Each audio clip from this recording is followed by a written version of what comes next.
শুভেচ্ছা সবাইকে। শুরু করছি গুণগত রসায়ন লেকচার 1। গুণগত রসায়ন এটা হচ্ছে রসায়ন প্রথম পত্রের দ্বিতীয় অধ্যায়। আমরা এই রসায়ন প্রথম পত্রের নিয়ে একটু কথা বলি। রসায়ন প্রথম পত্রে আমাদের চ্যাপ্টার আছে কয়টা? প্রায় 5টা আর কি। হ্যাঁ, সো একটা হচ্ছে, প্রথমটা হচ্ছে ল্যাবরেটরির নিরাপদ ব্যবহার। এই চ্যাপ্টারটা অ্যাকচুয়ালি তেমন একটা লাগে না সিকিউর জন্য। 2 নম্বরটা হচ্ছে গুণগত রসায়নটা আমরা এখন পড়াবো। 3 নম্বরটা হচ্ছে মৌলের পর্যাবৃত্ত ধর্ম। 4 নম্বর হচ্ছে রাসায়নিক বন্ধন। 5 নম্বর রাসায়নিক পরিবর্তন। আর 5 নম্বরটা হলো আমাদের কর্মমুখী রসায়ন। আমি যদি বলি কর্মমুখী রসায়ন, ঠিক আছে। আর চতুর্থ অধ্যায় হচ্ছে রাসায়নিক পরিবর্তন। ওকে, তো এটা হলো মৌলের পর্যাবৃত্ত ধর্ম, রাসায়নিক বন্ধন, মৌলের পর্যাবৃত্ত ধর্ম ও রাসায়নিক বন্ধন, আর এটা হচ্ছে ল্যাবরেটরির নিরাপদ ব্যবহার। যাই হোক, সো আমাদের একটা জিনিস বুঝো, সেটা হলো আমাদের বেসিক্যালি চ্যাপ্টার হচ্ছে এই 3টা, 3, 4, 5। যারা 3, 4, 5 পারবা তাদের জন্য আমি যদি একদম স্বাভাবিক হিসাব নিকাশটা বুঝে অনেকটা এরকম, এই চ্যাপ্টার থেকে তোমরা 2টা সিকিউ মোটামুটি আসে। তৃতীয়টা থেকে সবচেয়ে বেশি প্রশ্ন আসে, অলমোস্ট টাইমে এটা এখান থেকে 3টা প্রশ্ন আসে, আর চতুর্থ থেকে 2টা প্রশ্ন মাস্ট আসে। ঠিক আছে, এই 7টা প্রশ্ন আসলো। আর কর্মবিধি রসায়ন থেকে একটা প্রশ্ন আসে প্রতিবারে, সো এটা একদম ইজি। আর প্রথম অধ্যায় ল্যাবরেটরি নিরাপদ ব্যবহার, এটা থেকে তেমন একটা কোনো কোয়েশ্চেন আসে না, জাস্ট ক আসে। ঠিক আছে, সো আমরা এই সিরিজটা একদম যদি বলি একদম ফ্রেশ সিরিজ শুরু করতে চাচ্ছি আমি, সেটা হলো যারা এইচএসসি 26, 28 আর এসএসসি 26 যারা একদম ফ্রেশ ব্যাচ হবে এগুলা। সো আমি একদম ধারাবাহিকভাবে সব কিছু এখানে ডিসকাস করে ট্রাই করব, একদম ফ্রেশ ক্লাস হবে এগুলো, সো টেনশন করার কিছু নেই আর কি। হ্যাঁ, সো দেখো, আমরা যেহেতু প্রথম অধ্যায় তেমন একটা লাগে না, আমরা প্রথম অধ্যায় ইজি, তোমরা নিজেরা পড়বা, হয়তো আমরা সময় পেলে লাস্টে কভার করে দিব। আমরা শুরু করব গুণগত রসায়ন দিয়ে। সো আজকে হবে গুণগত রসায়ন লেকচার 1। আশা করি তোমরা এই লেকচারগুলো দিয়ে মোটামুটি সব কিছু এনজয় করবা। আমরা এখানে ক্লাস আউটলাইনটা যদি বলি, সেটা হচ্ছে এরকম: বেসিক থাকবে, রিলেটেড সিকিউ থাকবে, রিলেটেড এমসিকিউ থাকবে। এই ক্লাসগুলোর বাইরে তোমাদের তেমন একটা কিছু দরকার নেই। একসাথেই ক্লাস, সিকিউ, এমসিকিউ কভার হয়ে যাবে। সো আলাদাভাবে তোমার কোনো এক্সট্রা প্রিপারেশন দরকার নেই, লেকচারগুলো জাস্ট নোট করে ফেলবো, আর কোনো কাজ নেই। ঠিক আছে, ওকে। তাহলে আমরা শুরু করছি, সেটা হলো রাদারফোর্ডের আলফা কণা বিচ্ছুরণ পরীক্ষা। এই জিনিসটা কি, এই জিনিসটা বোঝার আগে, এই পরীক্ষাটা বোঝার আগে আমরা ছোট একটা বেসিক শিখি, সেটা হলো আমরা যে পরমাণু বলি আর কি। হ্যাঁ, পরমাণু, সো পরমাণু বা ইংলিশে বলা হয় অ্যাটম। এই জিনিসটার বেসিকটা অ্যাকচুয়ালি কি? আমরা জানি পরমাণু হচ্ছে পদার্থের সর্বশেষ, মৌলিক পদার্থের সর্বশেষ কণিকা, যেটাকে ভাঙা যাবে কি যাবে না, এটা একটা বিতর্ক থাকবে অবশ্যই। সেটা হচ্ছে, যেমন আমরা পরমাণু এটা যদি বিশ্লেষণ করি, এই নামটা দেন হচ্ছে প্রাচীন ভারতীয় বিজ্ঞানী কণাদ এই নামটা দেন। কণাদও বলে, কোনাটো বলে। এটা খ্রিস্টপূর্ব আজ থেকে প্রায় 2500 বছর আগে পরমাণু নামটা দেন। ঠিক আছে, তার একই সমসাময়িক গ্রিক দার্শনিক ডেমোক্রিটাস এই নামটা দেন আজ থেকে খ্রিস্টপূর্বে প্রায় 480 অব্দে, যদি আমি বলি প্রায় আজ থেকে 2500 বছর আগে। হ্যাঁ, তো এই অ্যাটম শব্দটা উনি এই নামটা দেন হচ্ছে ডেমোক্রিটাস। সেটা হচ্ছে প্রায় আজ থেকে প্রায় 2500 বছর আগে। এই ডেমোক্রিটাস এই শব্দটা দেন হচ্ছে অ্যাটমস থেকে। এ মানে হচ্ছে না, টমস মানে হচ্ছে ভাঙা, যেটাকে আর ভাঙা যাবে না, সেটা হচ্ছে কি পরমাণু। আমরা একদম ধারাবাহিকভাবে সবকিছু কভার করবো ইনশাল্লাহ। সুতরাং লেকচার 1 আমরা যেহেতু রাদারফোর্ড আলফা কণা বিচ্ছুরণ পরীক্ষা দিয়ে শুরু করছি, সো তোমরা ধারাবাহিকভাবে পাবে ইনশাল্লাহ সবকিছু। সো এ মানে হচ্ছে না, টমাস মানে হচ্ছে ভাঙা। তাহলে দেখা যাচ্ছে পরমাণু এমন একটা সত্তা বা এমন একটা অবস্থা পদার্থের যেটাকে আর ভাঙা যাবে না। সো পরমাণু শব্দের অর্থই হচ্ছে কি অবিভাজ্য বা অখণ্ডনীয়। অবিভাজ্য বা আমরা বলবো অখণ্ডনীয়, যেটাকে আর কি করা যাবে না, খণ্ডন করা যাবে না। ইংলিশে হচ্ছে ইনডিভিজিবল, ইনডিভিজিবল অর আনকাটেবল, আনকাটেবল। তো এটা আমরা বাংলা হচ্ছে অবিভাজ্য বা অখণ্ডনীয়। আর পরমাণু, পরম আমরা বলি পরম মানে চূড়ান্ত, হ্যাঁ একদম লাস্ট পর্যায়ে। তো পরমাণু আমরা যদি বলি চূড়ান্ত, চূড়ান্ত অণু বলতে পারি বা চূড়ান্ত কণিকা বলতে পারি, যেটাকে আর ভাঙা যাবে না। কিন্তু দেখা গেল বা বাস্তবে এরকম সম্ভব না। আমরা পরমাণুকে এখন যেটা মডেল বর্তমানে একদম সিম্পল একটা মডেল, সেটা হচ্ছে কি পরমাণুর কেন্দ্রে থাকে প্রোটন এবং নিউট্রন, এটাকে আমরা নিউক্লিয়াস বলি। আর বাইরে কি থাকে, ইলেকট্রন থাকে, রাইট? এটা একদম সহজ একটা হিসাব। অর্থাৎ আমরা এই যে বিষয়টা একটু চিন্তা করো, আমরা এখন পরমাণুকে ভাঙা যায়, পরমাণুকে ভাঙলে ইলেকট্রন প্রোটন নিউট্রন পাওয়া যায়, আরও অনেক পাওয়া যায়। যেমন এটাকে বাংলা নিউক্লিয়াসকে ভাঙলে প্রায় আরও 100+ কণিকা পাওয়া যায়। তাহলে এখন প্রশ্ন হলো এইগুলো কোত্থেকে এসেছে? শুরুর দিকে ইতিহাস হচ্ছে পরমাণুকে ভাঙা যায় না। তারপর যেমন এরিস্টটল এসে বললো প্রায় আজ থেকে প্রায় 380 খ্রিস্টপূর্বে, উনি বলল পরমাণুকে ইচ্ছে মতো ভাঙা যায়। তারপর জন ডাল্টন 1600 সালে এসে বলল যে পরমাণুকে ভাঙা যায় না। হ্যাঁ, এরপর অনেক দিন চলে গেল। তারপর এসে 1897 সালে, 1897 সালে জে থমসন কিন্তু ইলেকট্রন আবিষ্কার করেন। জে থমসন ইলেকট্রন আবিষ্কার করেন। ইলেকট্রন আবিষ্কার করে উনি একটা হিসাব নিকাশ শুরু করে দিলেন। যদিও এখানে একটা বেসিক বুঝাই তোমাদের, সেটা হচ্ছে কি প্রোটন এবং নিউট্রন কিন্তু আরো অনেক পরে। যেমন প্রোটন আবিষ্কৃত হয়েছে 1909 সালে, সেটা হচ্ছে কি যেমন রাদারফোর্ড এই পরীক্ষাটা করেন। রাদারফোর্ডের আলফা কণা বিচ্ছুরণ পরীক্ষা আছে রাদারফোর্ড। আর নিউট্রন আবিষ্কার করেন হচ্ছে চ্যাডউইক 1931 সালে। চ্যাডউইক নিউট্রন আবিষ্কার করে। দ্যাট মিনস এখানে আসলে অনেক হিসাব আছে। সো আমরা যদি একটু যাই, আগে বলি পরমাণুকে ভাঙা যায় না, এই বিষয়টা একদম শুরুর দিকে বিষয়। হ্যাঁ, তো চূড়ান্ত কণিকা আমরা যেটা বলি পরমাণু, অথচ দেখো পরমাণুকে ভাঙলে কিন্তু ইলেকট্রন প্রোটন নিউট্রন পাওয়া যাচ্ছে। সো কথার সাথে অ্যাকচুয়ালি কাজের মিল নেই। যাই হোক, আমরা দেখি এইটার হিস্ট্রিটা একটু বুঝি। তাহলে পরমাণুকে ভাঙা যায় না এরকম একটা তথ্য ছিল, ঠিক আছে? আচ্ছা, এখন আমরা যাব যে এগুলোর ইভ্যালুয়েশন তো এক এক সময় এক এক সায়েন্টিস্ট আবিষ্কার করেছে। আমরা দেখি এখন রাদারফোর্ড সাহেব কি বলেছে। থমসন ইলেকট্রন আবিষ্কার করেন কত সালে? 1897 সালে। ইলেকট্রন আবিষ্কার করার পর উনি একটা মডেল দাঁড় করান, সেটা হচ্ছে থমসন মডেল। অবশ্য আমরা পরমাণুর মডেল নিয়ে যদি একটু কথা বলি, পরমাণুর মডেল কিন্তু একদিনের হিসাব না। যেমন তোমরা 9-10-এ থাকতে রাদারফোর্ড পরমাণু মডেল পড়ছো, তারপর হলো বোর মডেল পড়ছো, রাইট? বাট এখানে কিন্তু এরকম না। এখানে কিন্তু আমাদের একটু জানতে হবে, সেটা হচ্ছে কি প্রথমটা হচ্ছে থমসন পরমাণু মডেল। থমসন পরমাণু মডেল। তার থমসন পরমাণু মডেল 8টা নাম আছে। প্লাম পুডিং অ্যাটম মডেল, বা এটাকে আমরা তরমুজ মডেল বলি। এটা হচ্ছে তরমুজ মডেল। এটা হচ্ছে প্রথম মডেল যদি বলি তোমাদেরকে, আমি বেসিকটা যদি বুঝিয়ে অনেকটা এরকম। 2 নম্বর হচ্ছে কি আমরা যেমন রাদারফোর্ড পরমাণু মডেল।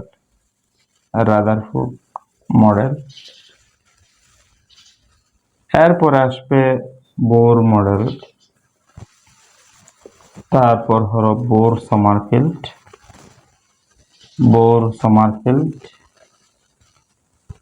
তারপর আসবে তরঙ্গ বলবিদ্যা পরমাণু মডেল, তরঙ্গ বলবিদ্যা পরমাণু মডেল।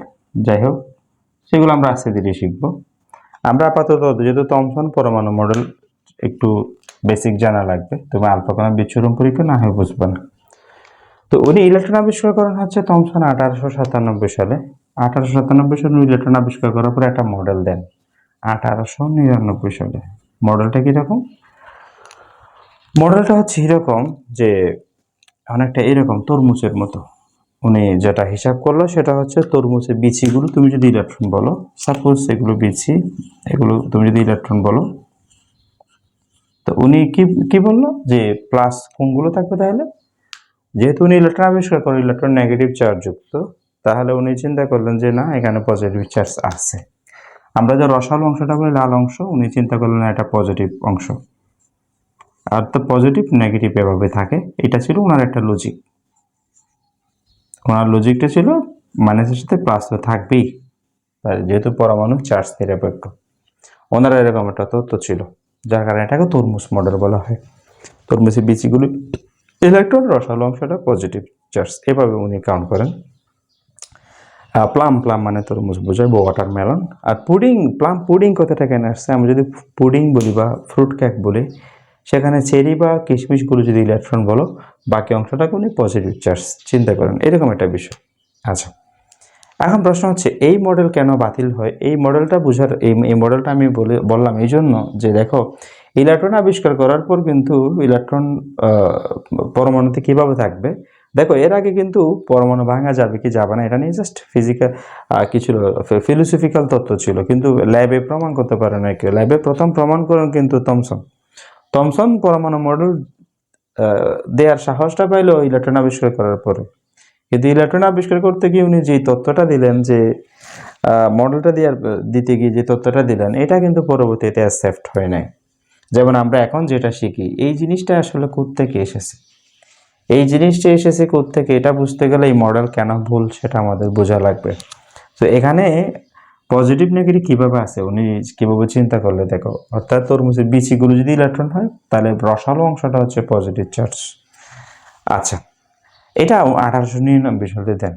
আচ্ছা, এখন আমরা দেখব যে এই মডেল কেন বাতিল হয়। এই মডেলটা আসলে আসে বাতিল হয় সেটা রাদারফোর্ড আলফা কণা বিচ্ছুরণ পরীক্ষার মাধ্যমে এই মডেলটা বাতিল হয়। আচ্ছা, আমরা একটু দেখি, সেটা একটু বুঝি। ওকে, এই মডেলটা কেন বাতিল হয়? এই বাতিল হওয়ার পেছনে একটা লজিক আছে, সেটা হচ্ছে কি রাদারফোর্ডের আলফা কণা বিচ্ছুরণ পরীক্ষার মাধ্যমে। এখন তুমি বলতে পারো যে রাদারফোর্ড আলফা কণা বিচ্ছুরণ পরীক্ষা কি? এই পরীক্ষাটা রাদারফোর্ড করেন, এই পরীক্ষাটা হচ্ছে 1909 সালে উনি করেন। 1909 সালে উনি এই পরীক্ষাটা করেন। এই পরীক্ষার উদ্দেশ্য হলো কিন্তু রাদারফোর্ড থমসন যে মডেলটা দেন, এই মডেলটাকে যেন বাতিল হয়, বা পজিটিভ চার্জ সেইভাবে থাকে না, এই জায়গাটা থাকে ছোট, এই জায়গা ছোট, এই জায়গায় পজিটিভ চার্জ থাকে, সেটা আমরা দেখব। সেটার জন্য উনি একটা কাজ করেন, সেটা হচ্ছে এরকম একটা গোলাকার পর্দা নেন। আমি যদি চিত্রটা একটু স্পেস নিয়ে ড্র করি, এখানে ড্র করতে পারবো, অসুবিধা নেই। এরকম একটা পর্দা নেন, গোলাকার পর্দা। আমি যদি গোলাকার পর্দাটা ড্র করি এরকম, হ্যাঁ এরকম অনেকটা যদি বলা হয়, এখানে প্রলেপ থাকে, জিঙ্ক সালফাইডের প্রলেপ থাকে। আচ্ছা, যাই হোক, সো এখানে একটা সোর্স রাখা হয়, এরকম একটা ল্যাডের পাত্র, ল্যাডের পাত্র, পিবি এর পাত্র। আচ্ছা, এখান থেকে বেসিক্যালি কি হয়, এখানে রেডিয়াম রাখা হয়, রেডিয়াম। তো রেডিয়াম যেহেতু তেজস্ক্রিয় মৌল, এখান থেকে আলফা বিটা গামা রশ্মি নির্গত হবে, কারণ আমরা জানি তেজস্ক্রিয় মৌল থেকে আলফা বিটা গামা রশ্মি নির্গত হয়, এবং আলফা রশ্মি, এর মধ্যে আমরা আলফা রশ্মি নিয়ে কাজ করব। এটা হচ্ছে এখান থেকে আলফা রশ্মি যাবে। তো এখানে কতগুলো ল্যাডের ছিদ্রযুক্ত কি থাকে, এরকম পাত থাকে, ছিদ্রযুক্ত পাত। আমি যদি একটু ছোট করে ড্র করি এইরকম, ওকে, এরকম এদিক দিয়ে যাবে, এদিকে আমরা ছিদ্র করে ফেললাম। আচ্ছা, যাই হোক, এদিক দিয়ে আলফা রশ্মি যায়, আলফা রশ্মি যায়। তো আলফা রশ্মি গিয়ে কি হয়, এই দেখো এখানে আমরা কি নিলাম, রেডিয়াম নিলাম, রেডিয়াম তেজস্ক্রিয় মৌল, যে কোনো তেজস্ক্রিয় মৌল নিয়ে কাজ করে, যে উনি ওনার পরীক্ষায় রেডিয়াম ইউজ করেন। আর এখানে একটা স্বর্ণের পাত ইউজ করেন, স্বর্ণের পাতের পুরুত্ব অনেক অল্প পুরুত্বের। আমি যদি এটাকে একটু করে এভাবে করে চিন্তা করি, আমি একটু ব্ল্যাক কালার দেখাই, এরকম তোমরা বুঝতে পারো। এটাকে আমি ব্ল্যাক কালার দ্বারা দেখাই, দেন তোমরা একটু বুঝতে পারবা যে কাহিনী কি। আচ্ছা, যাই হোক, আমরা স্বর্ণের পাতটা ইউজ করি, গোল্ডের পাত্র, এতে আলফা রশ্মি যাবে। ওকে, আমরা ওকে, আলফা রশ্মি ব্যাক করলো। ওকে, এখন আমরা যাব যে স্বর্ণের পাত আসলে কি হয়।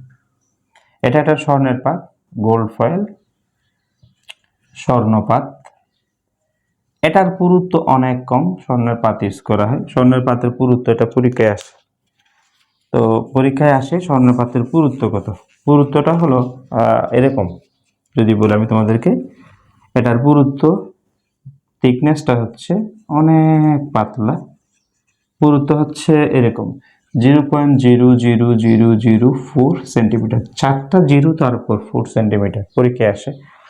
অথবা এটার হিসাবটা হচ্ছে এরকম 4 × 10⁻5 সেন্টিমিটার, অথবা 4 × 10⁻7 মিটার, অথবা 400 ন্যানোমিটার।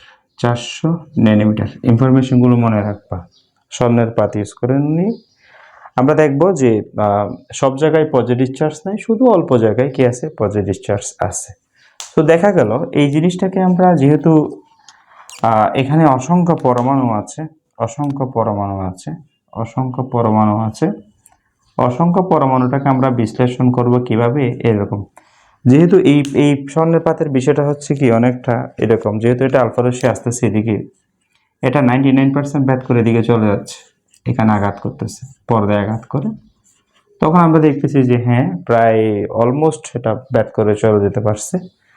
দ্যাট মিনস এখানে সব জায়গায় পজিটিভ চার্জ নাই, যদি সব জায়গায় পজিটিভ চার্জ থাকতো তাহলে কিন্তু এখানে বাধা পেত। আমরা এখানে এত কিছু না বলে এখান থেকে একটা পরমাণু যদি আমরা নিয়ে ফেলি, বিষয়টা এরকমই আসবে। আমরা একটা পরমাণু নিয়ে যদি কাজ করি, এরকম একটা, এখানে অনেকগুলো পরমাণু আছে, আমি একটা পরমাণু নিয়ে কাজ করলাম আর এখানে পর্দা রাখলাম, ঠিক আছে। এখান থেকে যখন আলফা রশ্মি ফেলা হয় ডাবল পজিটিভ চার্জ যুক্ত। আর আগে একটা কথা বলি, আলফা রশ্মি হচ্ছে ধনাত্মক রশ্মি। তো আলফা রশ্মির একটা পরিচয় দিয়ে দিই তোমাদেরকে আমি। আলফা রশ্মি হচ্ছে বিষয়টা এরকম, হিলিয়াম নিউক্লিয়াস He2 4 2++। আলফা রশ্মি হচ্ছে ডাবল পজিটিভ চার্জ যুক্ত রশ্মি, এবং হিলিয়াম প্রকৃতপক্ষে আলফা রশ্মি হচ্ছে হিলিয়াম নিউক্লিয়াস। হিলিয়াম থেকে দুটি ইলেকট্রন বের করে ফেললে যেটা পাবো, গাণিতিকভাবে আলফা রশ্মি হচ্ছে সেটা। বিষয়টা এরকম না যে হিলিয়াম থেকে আলফা রশ্মি পাচ্ছি, আলফা রশ্মির চার্জ আর হিলিয়ামের চার্জ কম্পারেবল, হ্যাঁ অনেকটা, দুইটা সেম গাণিতিকভাবে। সেই জন্য হিলিয়াম নিউক্লিয়াস বলতে মূলত বেসিক্যালি কি বোঝে, আলফা রশ্মি বোঝে। আমরা এখানে যদিও 33 ক্রম থেকে আলফা বিটা গামা 3 ধরনের রশ্মি নির্গত হবে, আমরা জাস্ট আলফা রশ্মি নিয়ে কাজ করলাম। এবং আলফা রশ্মির ব্যাক অনেক বেশি, ব্যাকটাও পরীক্ষায় আসে। ব্যাক হচ্ছে প্রায় 1 × 10⁹ থেকে 2.5 × 10⁹ সেন্টিমিটার পার সেকেন্ড, অনেক বেশি, প্রায় আলোর বেগের সাথে তুলনীয় বলা যায়। হেভি স্পিডে হ্যাঁ আলফা রশ্মি। এখন কাহিনী হলো, আমরা এখানে অসংখ্য পরমাণু থাকে, জাস্ট আমরা একটা পরমাণু নিয়ে কাজ করছি। আর একটা জিনিস মনে রাখবো, তোমাদেরকে যদি আমি পিডিএফ দিয়ে দিব, তো টেনশন করার কিছু নেই, জাস্ট বেসিকটা বুঝো, তুমি পারবা। যেহেতু এখান থেকে আলফা রশ্মি আমরা ব্যাট করে চলে যাচ্ছে, দেখো এটা এভাবে করে, হ্যাঁ, তো অলমোস্ট এটা ব্যাথ করে চলে যেতে পারে, অলমোস্ট ব্যাথ করে চলে যেতে পারে। 99% আলফা রশ্মি ডিরেক্টলি হিট করে এই পর্দায় আঘাত করে, প্রতিপ্রভা সৃষ্টি করে, প্রতিপ্রভা একটা উজ্জ্বলভাবে ধরা পড়ে বিকিরণটা। দ্যাট মিনস এটা 99% ব্যাথ করে চলে যেতে পারে, মানে হলো 99%-এর জায়গায় কোনো পজিটিভ চার্জ নেই, কারণ পজিটিভ চার্জ থাকলে তো ধাক্কা খাইতো।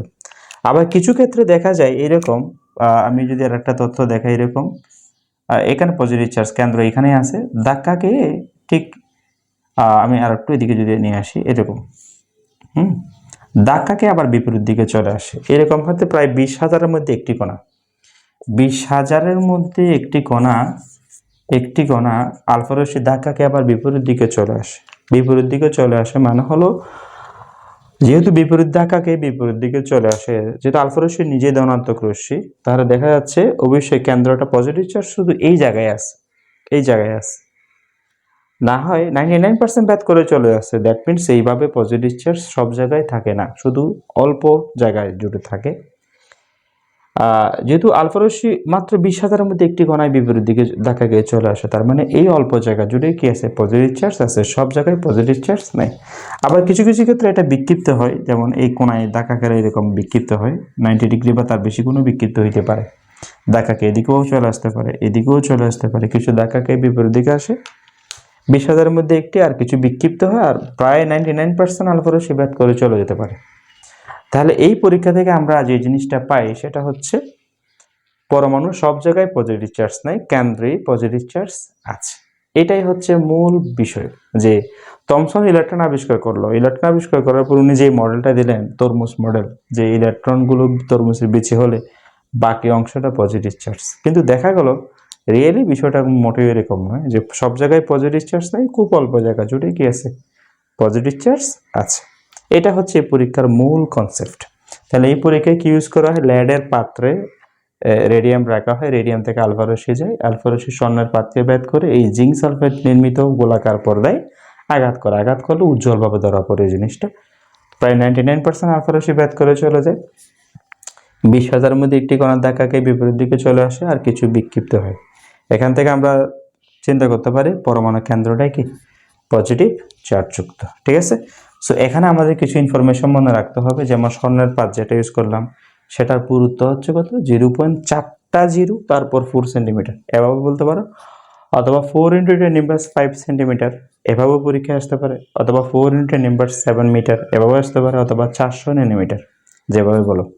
স্বর্ণের পাত ইউজ করা হয় এই জন্য কারণ স্বর্ণকে সহজে কি করা যায়, বিভিন্ন পাতে পরিণত করা যায় এবং এটা ফ্লেক্সিবল, আর কিছু না। তারপর এখানে আমাদের কিছু ইনফরমেশন লাগবে, যেমন আলফা রশ্মি বলতে হিলিয়াম নিউক্লিয়াস বোঝায়, বেসিক্যালি আলফা রশ্মি দ্বিধনাত্মক রশ্মি, আলফা রশ্মির ব্যাক কত। ঠিক আছে। তারপর হলো এখানে গোলাকার পর্দায় কি ইউজ করা হয়, জিঙ্ক সালফাইড ইউজ করা হয়, এটা প্রতি প্রবাহ সৃষ্টি করতে পারে। আর 20,000-এর মধ্যে একটি কণা বিপরীত দিকে ফেরত আসে। ঠিক আছে। সো এখানে আরও কিছু বিষয় আছে, যে সব জায়গায় পজিটিভ চার্জ নাই, ঠিক আছে, কিন্তু এই পজিটিভ চার্জের সাইজটা কত, যেটাকে আমরা পরবর্তীতে নিউক্লিয়াস হিসেবে জানি, প্রোটন এবং নিউট্রন। এই পরীক্ষার মাধ্যমে প্রোটন আবিষ্কৃত হয়, কিন্তু নিউট্রন তখনও জানতো না। নিউট্রন আবিষ্কৃত হয়েছে কিন্তু 1931 সালে, আমি লিখেছি চ্যাডউইক কর্তৃক। সো অনেক পরে কিন্তু নিউট্রন আবিষ্কৃত হয়, এবং এই নিউক্লিয়াসের আকারটা, ব্যাসটা হচ্ছে অনেক ছোট, প্রায় 10⁻12 থেকে 10⁻13 সেন্টিমিটার, অনেক ছোট নিউক্লিয়াসের ব্যাস। নিউক্লিয়াসের ব্যাস হচ্ছে এত সেন্টিমিটার, কিন্তু পরমাণুর ব্যাস কিন্তু টোটাল পরমাণুর ব্যাস হচ্ছে 10⁻8 সেন্টিমিটার। এই দুইটা থেকে একটা জিনিস কম্পেয়ার করা যায়, যে নিউক্লিয়াসটা টোটাল পরমাণুর তুলনায় 10,000 থেকে 1,00,000 গুণ ছোট, 10,000 থেকে 1,00,000 গুণ ছোট। এই জিনিসটা মাথায় রাখতে হবে। তুমি এটাকে যদি ভাগ করো, 10⁻8কে যদি 10⁻12 দ্বারা ভাগ করো, 10⁴ পাবা, মানে 10,000। আবার 10⁻8কে 10⁻5 দ্বারা 13 দ্বারা ডিভাইড করো, 10⁵, মানে 1,00,000। সেটাই হচ্ছে মূল বিষয়, যে দেখো থমসন যেটা বললো সব জায়গায় পজিটিভ চার্জ আছে, না, কিন্তু দেখা যাচ্ছে পজিটিভ চার্জ শুধু অল্প জায়গা জুড়ে থাকে, এবং অল্প জায়গা কতটুকু, সমগ্র পরমাণুর তুলনায় প্রায় 10,000 থেকে 1,00,000 গুণ ছোট এই জায়গায় পজিটিভ চার্জ আছে। তাহলে এই পরীক্ষার মাধ্যমে আমরা একটা জিনিস নিশ্চিত হলাম, যে নিউক্লিয়াস আবিষ্কৃত হলো। তারপর তোমরা পড়ছো এই নিউক্লিয়াসকে কেন্দ্র করে ইলেকট্রন কিভাবে ঘুরে, রাদারফোর্ড পরমাণু মডেল পড়ছো, তাই না? তো থমসনের অবদানটা কি? থমসনের অবদান হল ইলেকট্রন আবিষ্কার করেন উনি, কিন্তু থমসন মডেল দিতে ব্যর্থ হন। তো যেমন রাদারফোর্ডের অবদান কি, রাদারফোর্ড পরমাণু মডেল টিকে নাই, কিন্তু রাদারফোর্ড পরমাণু মডেলের মূল যে সাফল্য সেটা হচ্ছে উনি নিউক্লিয়াস আবিষ্কার করেন বা পজিটিভ চার্জ আবিষ্কার করেন, এটা ছিল ওনার তাৎপর্য বিষয়। ঠিক আছে। সো রাদারফোর্ডের আলফা কণা বিচ্ছুরণ পরীক্ষা খুবই ইম্পর্টেন্ট এই জন্য, কারণ থমসন ইলেকট্রন আবিষ্কার করার পরে মানুষ বুঝলো যে না, পরমাণুকে ভাঙা যায়। কিন্তু থমসনের ভুলটা কোথায়, থমসন পরমাণু মডেল দিতে ব্যর্থ হলো। কিন্তু রাদারফোর্ডের অবদান হলো এই ইলেকট্রন নিউক্লিয়াসকে পজিটিভ চার্জকে কেন্দ্র করে ঘুরে এই মডেলটা উনি দাঁড় করাতে পারলেন। ওনার বিস্তারিত মডেল ভুল, কারণ ওনার সাফল্যটাই হলো পজিটিভ চার্জ আবিষ্কার করা। সো এখানে ইনফরমেশনগুলো আশা করি তোমাদের বোঝা গেল, এবং আমি যেহেতু লেকচার শিট দিয়ে দিব ইয়াতে, কমেন্ট বক্স তোমরা চেক করতে পারো, তাহলে আশা করি কোনো প্রবলেম হবে না। আমরা এখন সিকিউ এবং এমসিকিউতে যাব, দেখি তোমাদের কেমন লাগে। এখন আমি বিচ্ছুরণ পরীক্ষা সংক্রান্ত দুইটা সিকিউ এখানে তোমাদেরকে দেখাচ্ছি। একটা হলো ঢাকা বোর্ড 15 সাল, একটা হচ্ছে চট্টগ্রাম বোর্ড 17 সাল।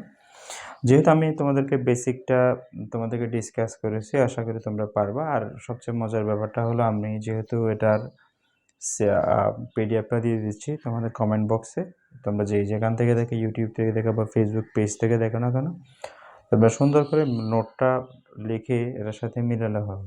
ঠিক আছে।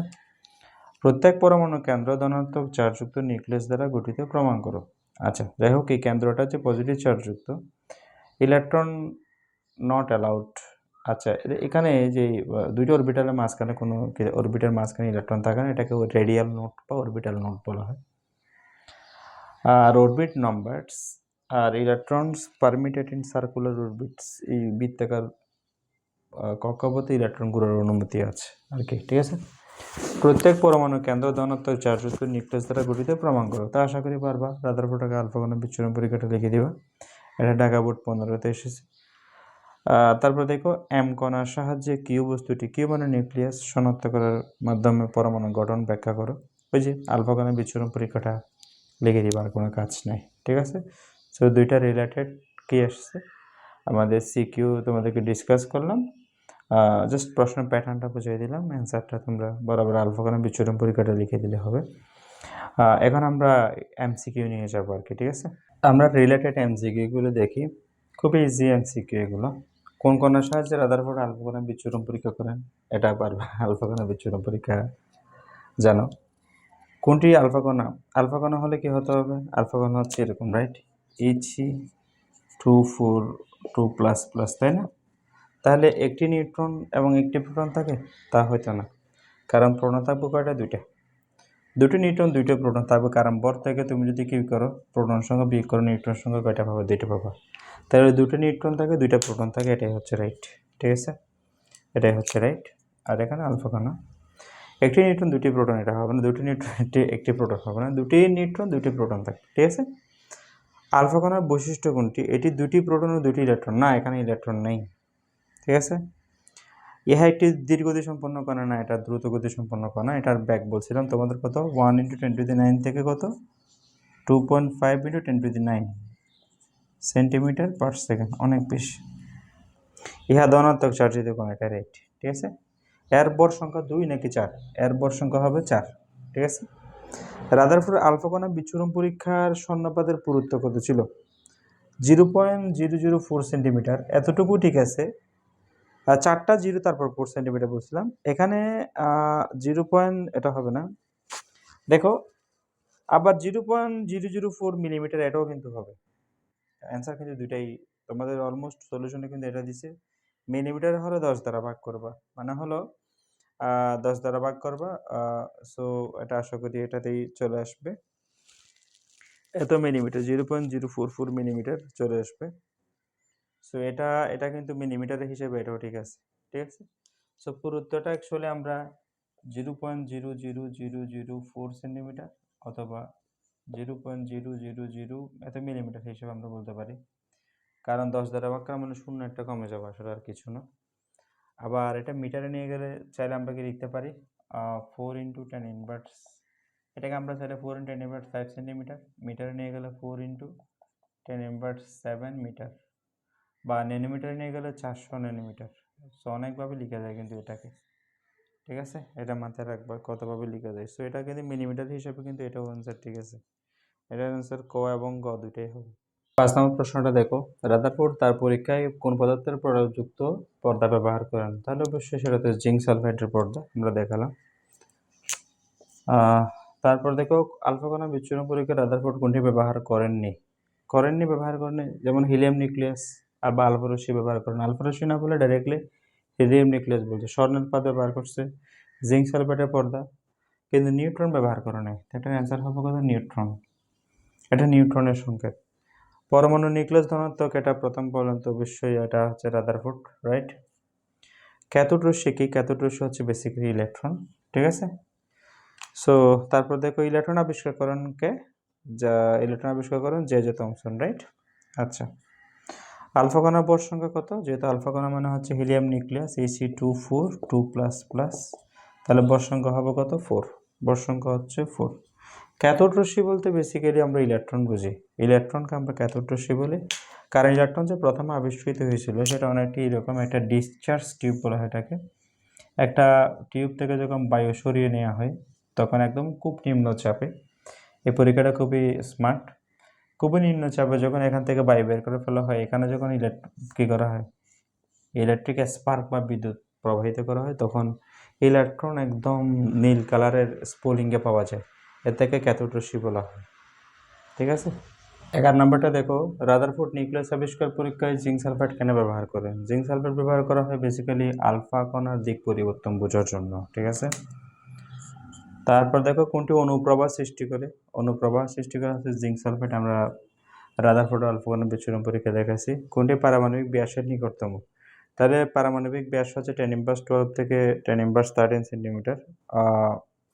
পারমাণবিক ব্যাসের নিকটতম, পারমাণবিক ব্যাসের নিকট হচ্ছে পারমাণবিক ব্যাস হচ্ছে 10^12 থেকে 10^8 সেন্টিমিটার বেসিক্যালি ব্যাস।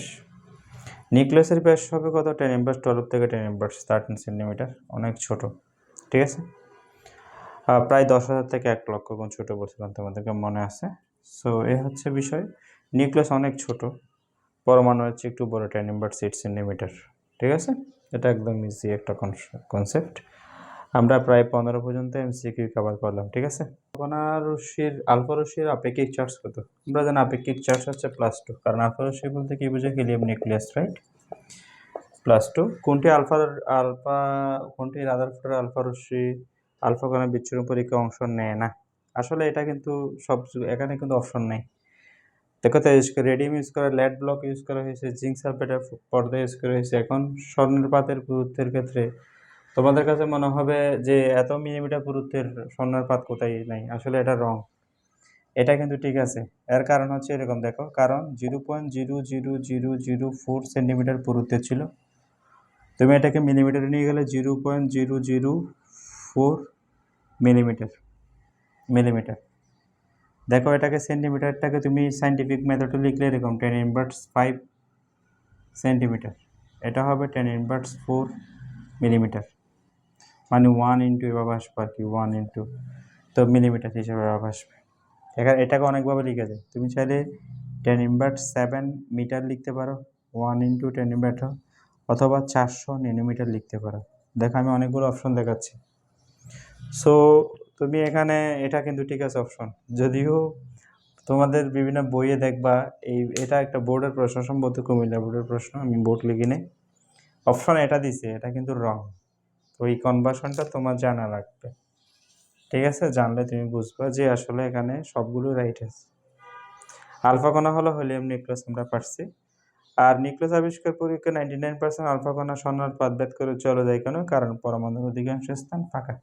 সো দেখো আমরা কিন্তু এই লেকচারে বেসিক কভার করেছি, সাথে আমরা সিকিউ প্লাস এমসিকিউ।